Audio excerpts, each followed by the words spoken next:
Today I'm going to give you tips on how to make yourself a really pretty hairband like this. This one is made with old dress clips and brooches, old rhinestone ones. It looks fantastic in your hair. The reason I use these, I don't know if you can see, this one is missing a stone, which I could get around to replacing if I wanted. This one has a few dead stones. This one, the stones are quite yellowed. This one has some yellowed and darkened stones as well. So you wouldn't really want to wear them on your clothes where people could see that they're not very good quality. But nobody's going to look that closely at your hair. So it just looks really lovely up here. It's a great use for old junk jewelry that you have lying around. Now what you can see is, you can see where I've stitched them. I haven't cut them, I haven't used soldering, I've just stitched them with thread to make them secure.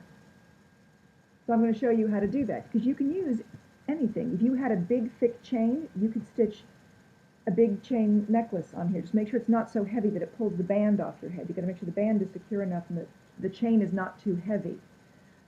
Here I have an old broken rhinestone bracelet. See, it has no clasps. And this, I've got to decide. I've got a green satin band,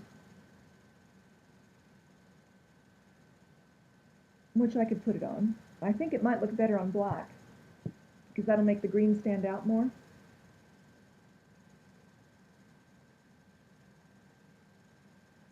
Yeah, I think I like it on the black. So what I would do with this one, again, is just stitch through the rhinestones. Placement is very important. Most people make the mistake of wanting to center things. Now, it's not so obvious with the rhinestone, but this is predictable. But also, if you're as tall as I am, nobody's going to see the top of your head. Unless you're really, really, really short, people really aren't going to look at the top of your head. I find it's much more interesting and much more flattering to make things asymmetrical, so they flash. And you can do it either way. Obviously, just turn the hairband around. You could attach, these are old silk flowers that I took off of a vintage pillbox hat. It's a really hideous hat, but the flowers are gorgeous. You could stitch some of these on there and have a fancy fascinator. Or here's some earrings I bought. They're really cheap. They're really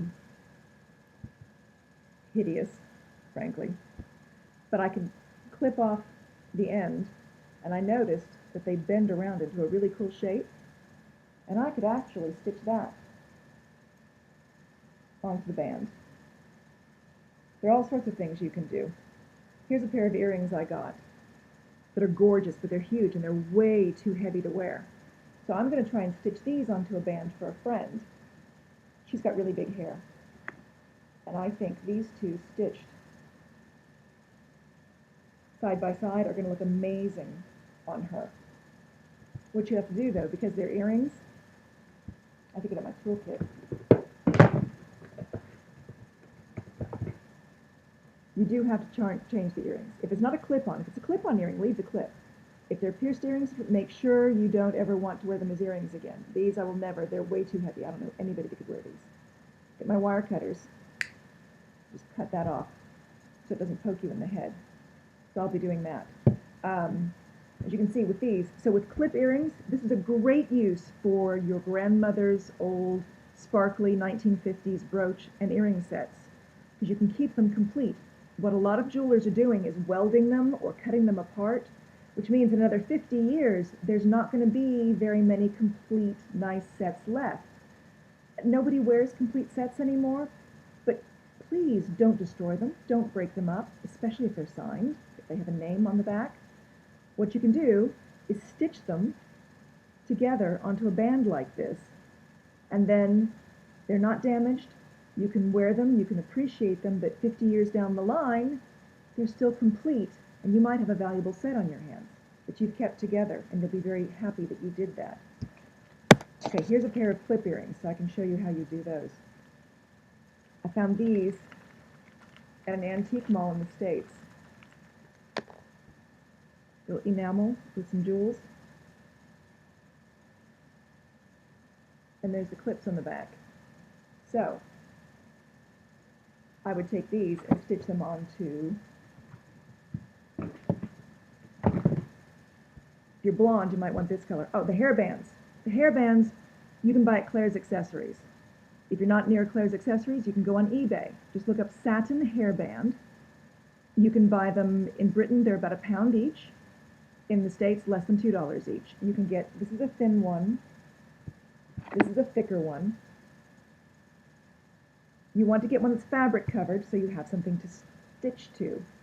Yeah, that holds well. You can get them in, that come in plaid, stripes, all sorts. It's best just to get one that matches your hair color. So see, I could stitch these earrings onto this hairband and have a couple of little jeweled flowers. You just want to stitch them so that the clips are toward the back, so they tip forward to be more visible. Isn't that cute?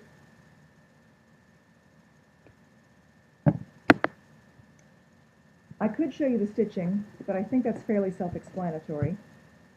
Send me a message if you actually want to see how I actually stitch it. If you can sew on a button, you can do this. Just make sure it's tight, make sure you get the placement right. So this is really nice with 4 of them in a row. Just place them to get the shapes right, and just stitch them on the back so it doesn't show going through the metal work, making sure they don't flop open. And I think you'll be really happy when you're done, and you might find you wear it a lot more, and you'll get lots of compliments on it too. Anyway, happy crafting. I'd love to see pictures of what you make.